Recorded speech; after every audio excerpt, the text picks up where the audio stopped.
జీవితంలో ఎవరైనా వెన్నెల్లో ఆడపిల్ల ఉన్నారా? నా జీవితంలో వెన్నెల ఆడపిల్ల ఎవరు, ఎందుకంటే రైటర్ అనేవాడు ఊహించుకుంటాడు. ఆ ఊహకి ఎవరు అందరూ ఫస్ట్ పాయింట్. తర్వాత నాకు అసలు ప్రేమ మీద నమ్మకం లేదండి. ఎంతో మంది మీ బుక్స్ చదివి చాలా ఇన్ఫ్లుయెన్స్ అయిన వాళ్ళు చాలా మంది ఉన్నారండి. ఇప్పుడు మీరు ప్రేమ గురించి చాలా అద్భుతంగా రాసి ఇప్పుడు ఇంటర్వ్యూలో మీరు అసలు ప్రేమే లేదు నాకు, I don't believe in anything like that అని అంటే మరి వాళ్ళంతా ఏం గాను ప్రయారిటీస్ ఉంటాయండి. ఇప్పుడు భగవద్గీతలో ఏం చెప్పాడండి, భవబంధాలు ఉండకూడదు. మేమందరం staunch followers of that philosophy, Gautama బుద్ధుడి ఫిలాసఫీ. నిర్వాణ యోగం అంటే నీ యొక్క ప్రేమాభిమానాలే నీ దుఃఖానికి శత్రువులు. ఒక అమ్మాయిని బాగా పెంచుతారు, పెళ్ళయ్యే వరకు పెళ్ళో అని ఏడుస్తారు.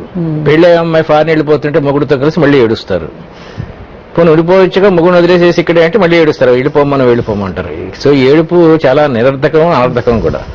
ఈ ప్రేమ అలాంటిదండి. దీని మీద పెంచుకోకూడదు అంటారు. పెంచుకోకూడదంటే నువ్వు పాజిటివ్ గా తీసుకుంటే ఇప్పుడు నేను ప్రేమిస్తున్నాను. దాదాపు నా చేతి కింద నుంచి ఒక 3,000 మంది జనం వెళ్ళారండి పిల్లలు మా సరస్వతి విద్యాపీఠంలో. వాళ్ళందరినీ ప్రేమిస్తున్నట్టేగా నేను. దీంట్లో దుఃఖం లేదు మాకు. మీ ప్రేమ అనేది విశ్వజనీయమైందని నా ఉద్దేశం. మీరు ఇండివిజువల్ మీదే అంటున్నారు. ఒక ఇండివిజువల్ ని ప్రేమించే అంత గొప్ప వ్యక్తి, ఈ వ్యక్తి కోసం జీవితం అంతా అర్పించేయచ్చు.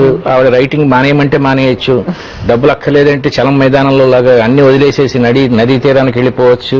అలాంటి అద్భుతమైన అమ్మాయిలు దొరకరు ఫస్ట్ పాయింట్, లేదా అబ్బాయిలు కూడా దొరకరు ఫస్ట్ పాయింట్. రెండో పాయింట్, నా జీవితం యొక్క పర్పస్ అది కాదండి. నా జీవితం యొక్క పర్పస్ నేను బాగుండటం, నేను సంతోషంగా ఉండటం, నా ఫ్యామిలీ సంతోషంగా ఉండటం, నా వల్ల జనం సంతోషంగా ఉండటం. ఇది నా ఫిలాసఫీ.